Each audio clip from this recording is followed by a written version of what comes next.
In taking a walk in your neighborhood, you will walk around the block or into town and back, but you always return home.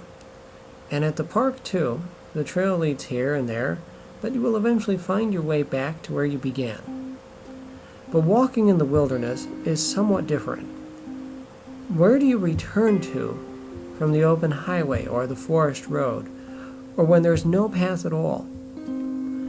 You could keep walking all day and into the night, and if you have no home to return to, you will stop here or there and turn aside to make pilgrimage to those holy places you find along the way, and speak to whoever you find there, but in the morning or after pleasant conversation. Such a traveler will return to their traveling, for the traveler has made the road their home. Where we return to is our home. What habits we keep are our nature. What we say repeatedly becomes what we say to ourselves. It becomes the way we understand the world. I love you. You are beautiful. What we do repeatedly becomes what we love. Our love becomes our world, loving us in return.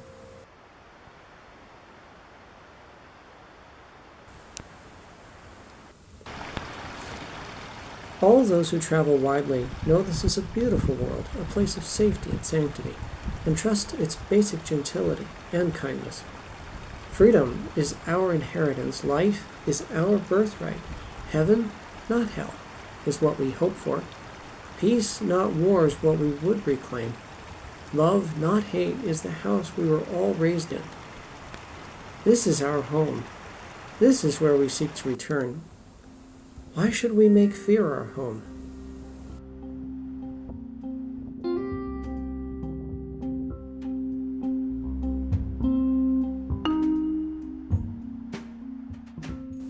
While walking in the wilderness, it is not so uncommon to find a snake that is coiled and ready to strike that the story would be an unusual one. But when an amateur sees such a thing, they respond with fear. For many, that fear results in an attempt to flee this fierce little animal.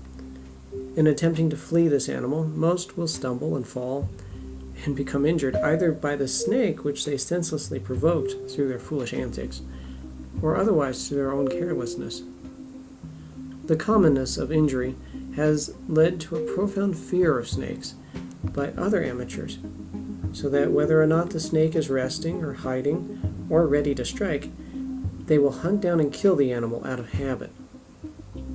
We must no longer fear a snake enough to flee from it, nor fear it enough to seek its destruction. If we desire to walk unmolested through the world, if we desire peace, and I cannot doubt that we rightly do, when confronted even by a coiled snake, we must have no fear at all.